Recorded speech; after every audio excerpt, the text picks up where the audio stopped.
En la historia del cine mexicano, la temática indígena siempre ha tenido un lugar. Películas como Grupo de Indios al pie del árbol de la noche triste, del año 1897 por los enviados Lumière, Tepeyac, cinta de 1907 por José Manuel Ramos, o de Raza Azteca de 1921 por Miguel Contreras, nos lo muestran.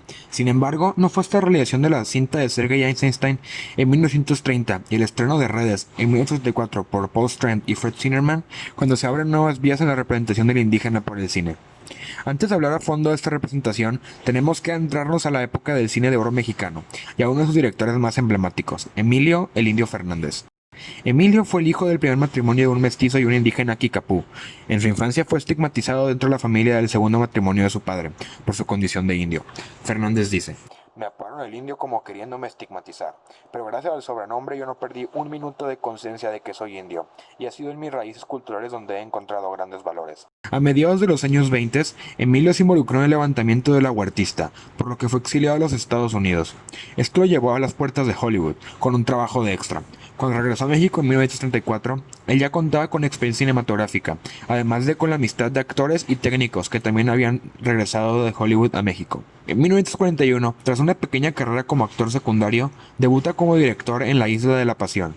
Desde un inicio, Fernández mostró un interés por la construcción de un cine nacionalista. Él mencionaba: hacer cine tiene que ser otra manera de servir a la patria. No sabía exactamente cómo, pero yo sabía que tenía que ser algo mexicano de verdad. Para su suerte, la época en la que vivía no podría ser mejor para desarrollar esas inquietudes. En 1942, Emilio comienza a trabajar para la Mexico Films de Agustín Fink. Ahí formaría equipo con el fotógrafo Gabriel Figueroa y el argumentista Mauricio Magdaleno. Para analizar las temáticas indígenas que estarán presentes en las cintas de Emilio Fernández, nos centraremos en 4 de estas: María Candelaria, del 43, La Perla, del 45, Río Escondido, del 47 y Maclovia, del 48. En sus películas podemos encontrar esta visión de la educación como la salvadora de la ignorancia en la que viven los pueblos indígenas. Estas son ideas que comparte con el discurso indigenista. En su película, La Perla, la educación es el futuro que Quino suena para su hijo. Río Escondido es de principio a fin un canto al papel integrador del desempeñado por la educación. En Maclovia, el maestro se presenta como el héroe alfabetizador. María Candelaria no alude directamente al tema, pero la figura del pintor nos remonta al papel del salvador de la ignorancia. La influencia de la educación se aclara aún más con el contenido de esta. En ningún momento se alude a una posible educación de lenguas indígenas.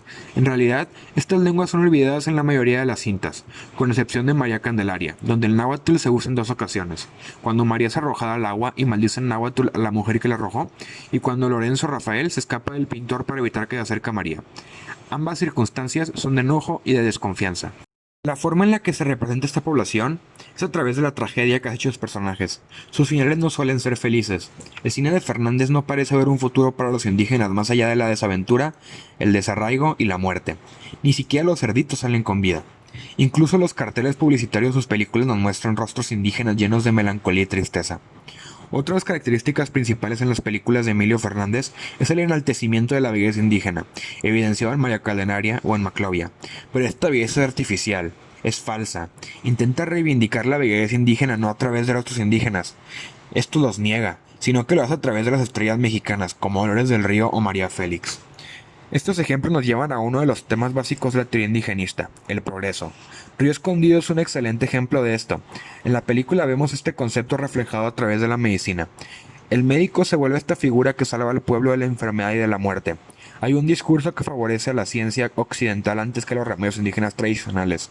Lo indígena connota trazo e ignorancia, mientras que el mundo occidental es el progreso. A pesar del original que se pueden considerar las películas de Emilio Fernández, su cine está lleno de estereotipos. Sus protagonistas indígenas son buenos, inocentes y apegados a su tierra.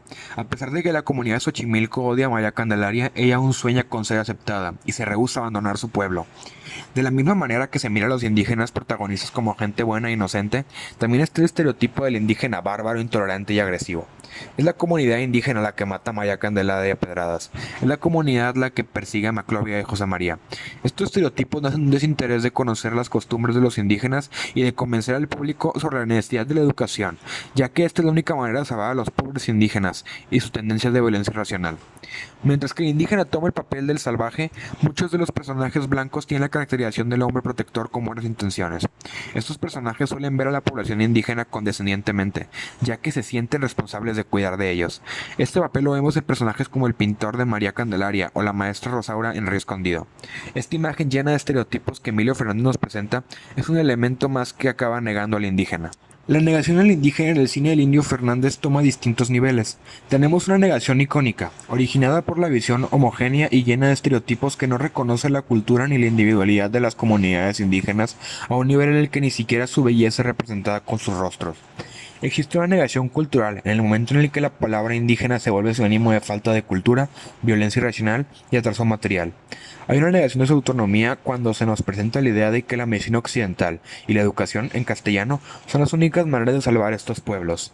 Hay una negación de lo social, al no mostrar realmente la marginación y la estigmatización que viven estos grupos.